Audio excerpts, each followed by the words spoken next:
Hey everyone, Grimm Reader here with a little unboxing for you and for me. This is a book that came on my radar more, what's the word, overtly I guess, because I think there's a new English translation and I think I read about it. Sorry, I'm showing you all the wrangling. I'm actually opening it on camera and I don't want to knock the camera. That's why it's a bit weird. Oh gosh, can I do this? Anyway, so I think I read about this book. I think it was a review in the New York Review of Books, one of those ones. Yeah, because I had a subscription to that one a while back, and so it sparked my interest. I mainly know this person, this mystery author, from a play that's quite famous.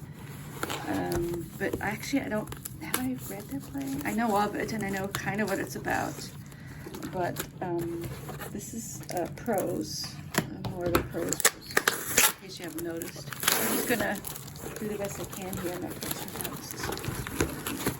because like, you see the German word for a bookstore, used bookstore, they call it an antiquariat, because it sort of has this quaint notion of rare books or old books and rare books, and so they don't just say gebrauchte Bücher, used books, they call it antiquariat.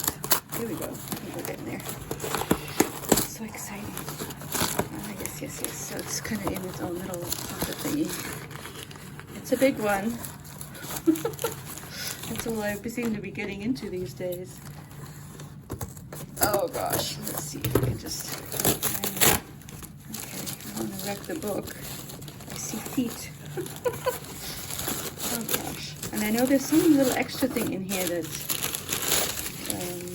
okay, what's this does?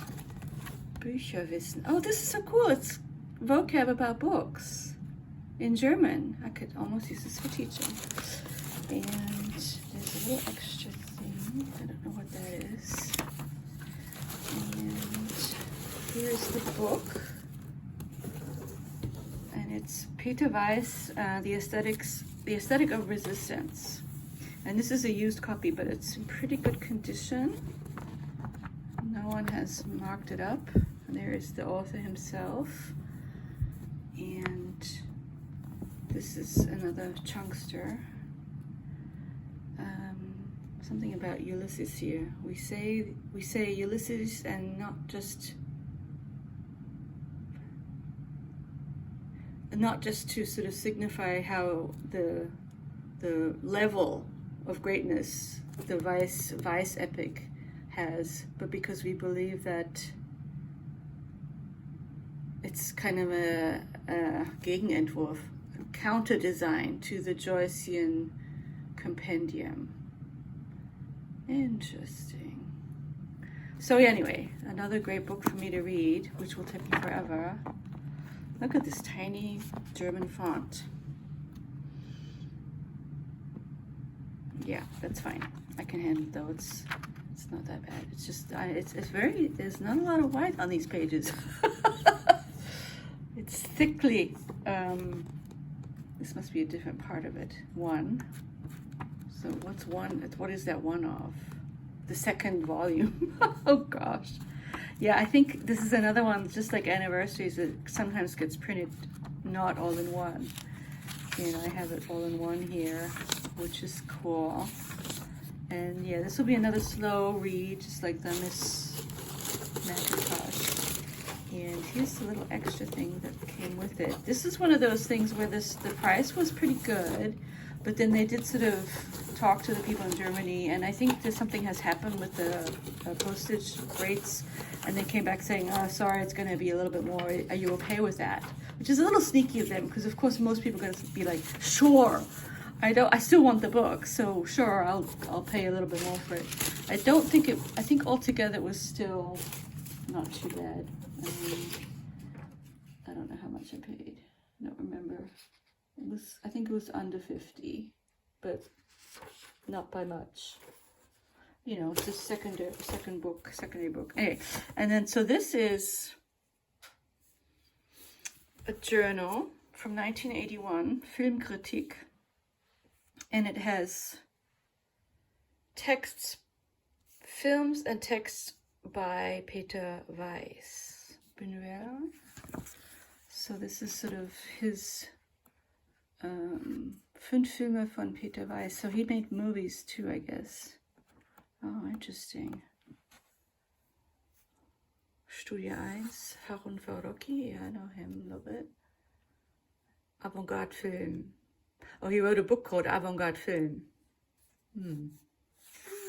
It's a little extra special thing, you know, that collectors like to have.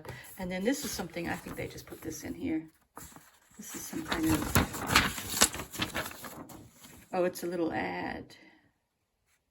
They're in Berlin, Versand. Oh, and they specifically call themselves as a used bookseller that will send you things, Versand. So they may not have a big, this is something like from a long time ago, or just after the war, I don't quite, oh yeah, Militaire 45, 15th. This is how much food people will get just after the war, 15th of May, the food rations. This is actually also very interesting. Something you could do with students too. You could look at this with students, you know, and say, this is how much food they got. And they kind of, the people are divided into how much they work, and children. So people who are working in offices get less than people who work on, who are heavy workers. And probably women get less than men. I don't know if they do that. Interesting. So that's my little, I like the little extra things that they put in. This is cool. This little postcard. And my lovely new big book by Peter Weiss, who was very interesting. I'll have to go look, but apparently he lived in Sweden. He was a committed lefty. I'm not sure how dogmatic, but a committed non-dogmatic, but maybe dogmatic Marxist, or at least non-capitalist type person. And that's what this is kind of about, the aesthetics of resistance and resistance in general, and how it can look. Wow, it's interesting how there aren't any paragraphs. Or very, like, I don't see breaks at all. It's just text, text, text, text, text. Which is like Miss McIntosh doesn't really have. Oh, look there, a little bit of white space. Not much. So yeah, another big book for me to read before whatever. Thank you for watching, and I will see you soon. Bye-bye.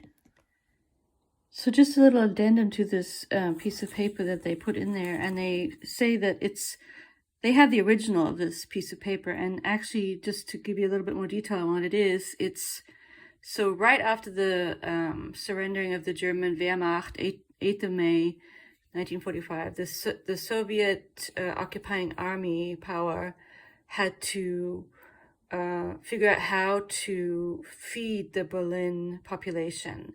And it was a big job, like a burden for them.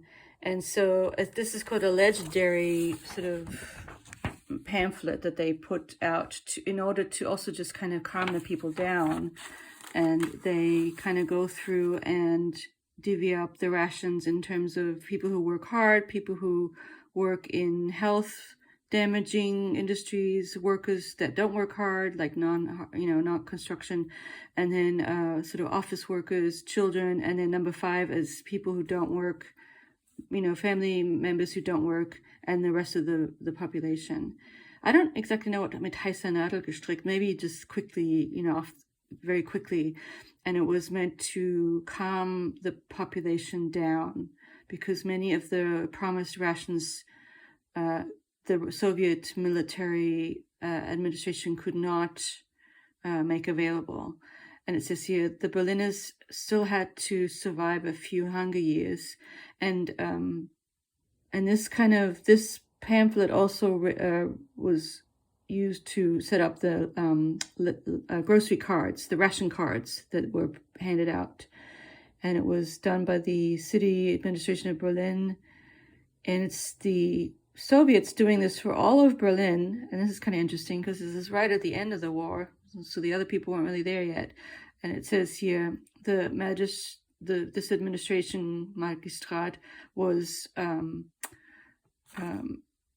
zuständig, was, you know, in charge of all of Russia or all of Berlin, because the separating out into different sections of the victory powers and sort of East-West had that still was in the future. So that's kind of interesting. So right at the end of the war, they did this, the Soviets, and I guess the bookstore is saying they have the original of this if you wanted it, which is kind of cool that I have a facsimile of it. Ooh, I think it's kind of very interesting. I mean, for German history buffs, an interesting document. Just wanted to add that in here at the end of this little unboxing.